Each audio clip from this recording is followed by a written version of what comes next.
Hey everyone, if you're new here, I'm Ami, and in this video I share 4 tips on how to get used to a new work environment, especially because I have just been through a job switch and the following things help me to fit in but also maintain a good and efficient workflow.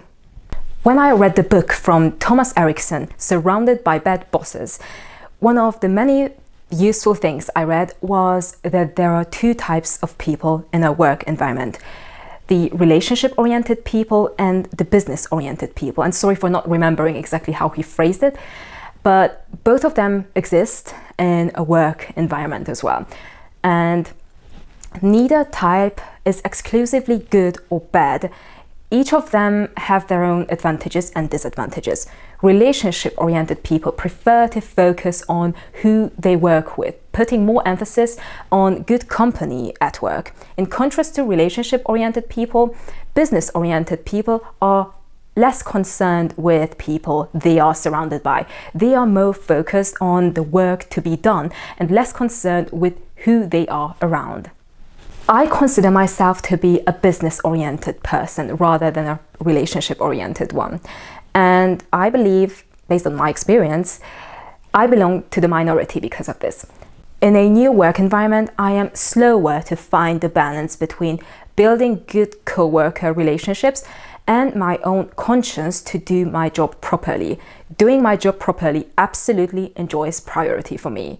These 2 don't always go hand in hand. It always takes time for me to find my place among my colleagues, where I feel comfortable, and for them to find their place around me where they feel comfortable.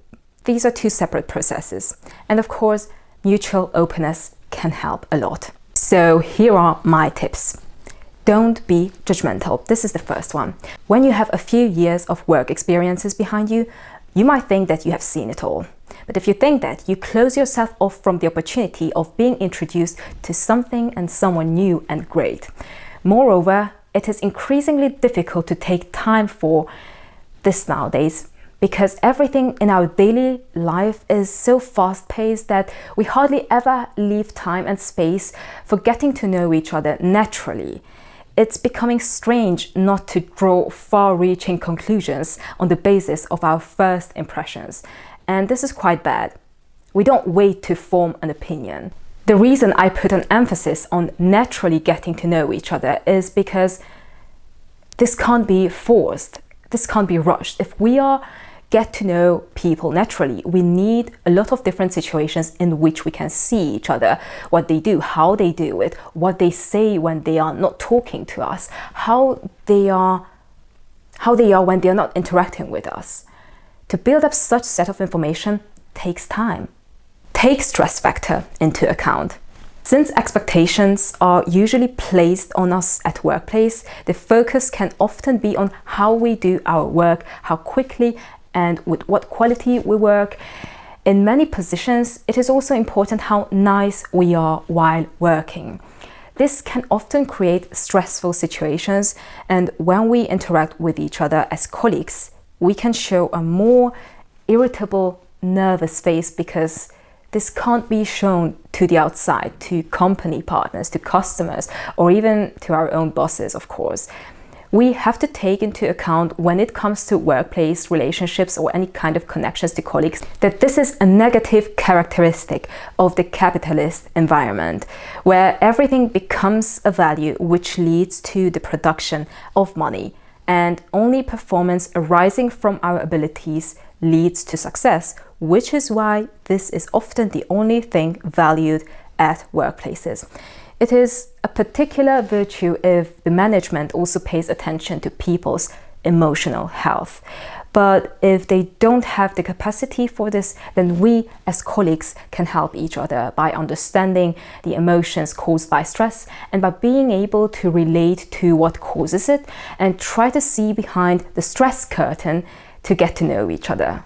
Camaraderie. Camaraderie is something that you have to be very conscious of, especially if you work at a company where there is chaos, or there are no defined processes in place and no people assigned to those processes. In such places, it's easy to abuse helpfulness. However, if we are camaraderie with the right attitude and a good sense of moderation, we can very quickly become part of the team, developing a sense of community which leads to a positive group dynamic. Avoid gossip, but listen to the gossip. Although research by British anthropologist Dunbar confirms that only 4-5% of gossip is malicious, I personally recommend not participating in spreading gossip. However, listening to the gossip is very different from spreading it. Total rejection of gossip implies the exclusion of the possibility of community involvement. Discreetly listen to rumors, perhaps comment on them, but don't spread them. It will never end well, and it's not an image-building behavior. That's it for today. Thanks for watching. Let me know what you think about this in the comments below, and hopefully see you next time. Bye.